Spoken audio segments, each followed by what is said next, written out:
Hey everybody, this is Everyday Commentary, and this is a video overview of this knife, the Emerson CQC7 Mini, or the Mini CQC7.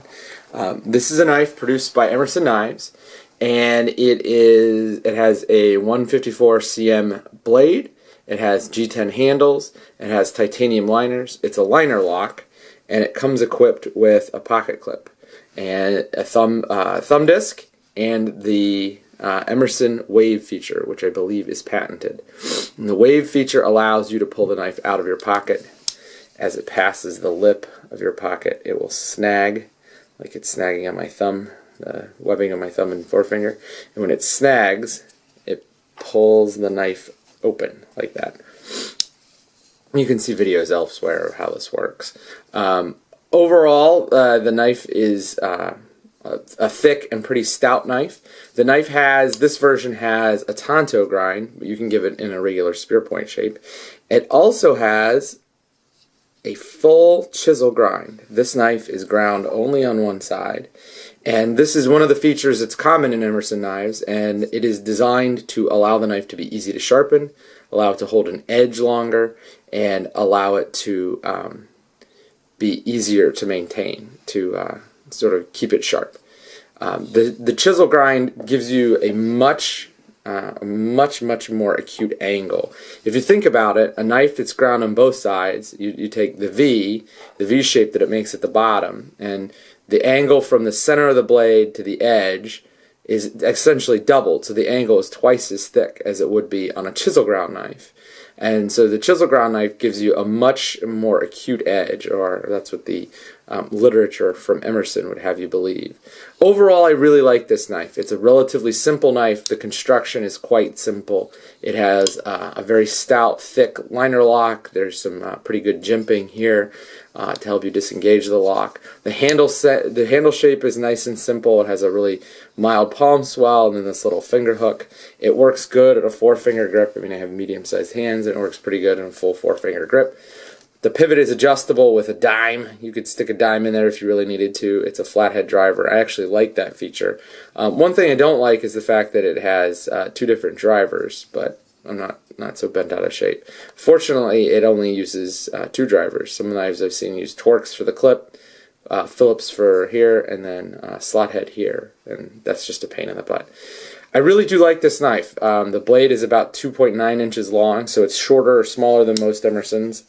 It is quite pocketable. You can put this in your pocket quite easily, and it's going to bang around a little bit because it weighs about 4 ounces, but it's not as bad as you would think it would be, given how much hard use you can get out of this knife. I've batoned with this knife, and as you can see, the lockup is still fine. I batoned through oak with it. I've also did some testing and pierced some food cans with the tip, and the tanto tip held out marvelously well. I mean, there's not a single dent, scratch, or anything on there. The flats here are stonewashed, and the back is also stonewashed, and it's a pretty nice stonewash. I wouldn't say that it's the nicest stonewash I've ever seen. It's probably not as nice as the stonewash on the CC that I have, but it's really good. And then here, the grind is actually satin finished. You can still see the grind lines. I think it's a really beautiful knife, given how simple it is. It has sort of a rugged beauty to it, same way that like construction machines have. There is something that's really interesting. It seems that there is a pivot stabilizer here inside the knife. I'm not sure if you can see it. You can see it right above my thumb. There's a little point where there's an extra detent. So there's two leaf springs that come out from the liners. One that is the lock bar, and that has a pivot on it, and you can see it snaps into place.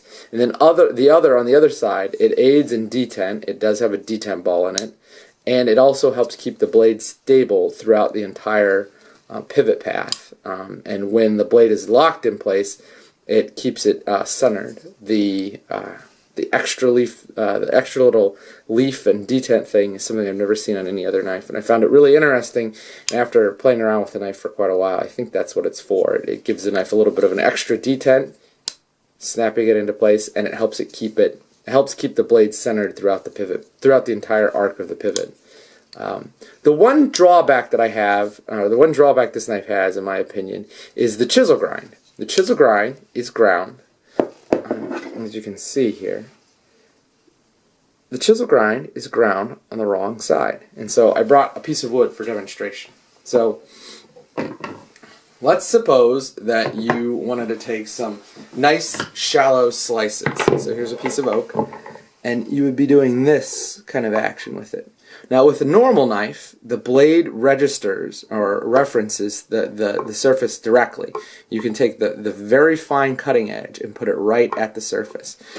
But here, because the bevel is ground on the on the left-hand side for a right-handed knife, you can't actually get that cutting edge to touch the surface. I mean, you see right there, that's clearly not touching the surface. Still not touching, and there is where it finally starts to hook. And so the angle that you're slicing at is pretty acute.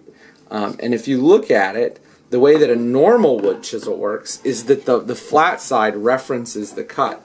So here is a cut that I made in the wood, and this is so that I can demonstrate. Look, the flat edge goes right up to the cut, and so this flat edge of the chisel is what allows you to make the precision cut, and you can get right up to that and make a very nice precision cut. That's why a chisel works so well.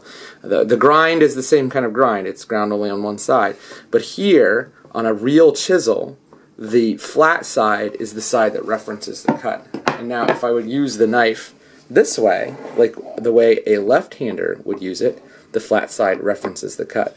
But if I use it the way a right-hander would use it, the bevel side references the cut. And so that's the big drawback I have with the chisel ground knife. I think that if they wanted to make this knife as effective as possible for a right-hand user, and all of their knives are right-hand only, not only because of the way the lock is placed, but because of how the clip and wave feature work. This is a right-handed knife only. You can have them converted to left-handed where they tap the other side and flip the pocket clip over, but even then the lock is still this way. But if you're going to make this a right-handed only knife, then the chisel grind needs to be on this side so that you can reference cuts the way that a chisel does. So that is my big and probably the only real criticism of the knife. I mean, I don't like tanto points for general everyday utility tasks, but they're fine for hard use tasks, and I think they're actually quite good. They give you an amount of piercing strength that you don't get in a regular knife because of all of the extra grind lines put a lot of steel right towards the tip. So I actually think that in this use it's quite good. The review should be up sometime in about a week, but this is a very good knife. This cost me $135 and I will be giving it away. Unfortunately it's going to be a special giveaway, so you'll have to be in the New England area to get it. But I bought this knife at my new local knife shop, which is Merrimack Knife and Tool, and they are in Nashua, New Hampshire. So if you can, go in and stop in and say hi and pick up a knife. This is a great little knife. It's $135. I think I'd probably prefer it over the Paramilitary 2. It does seem to be a little more stout, although I don't think I'd ever have a situation where the PM2 would fail. I do like the wave feature. Probably give it a little bit of an edge. You know, if it is a hard use knife, I'd prefer it to be able to get out of my pocket pretty easily. And there's nothing faster than a wave. So that's the knife, and you can look forward to the review. Overall, it's really good. I just wish it was ground on the other side. So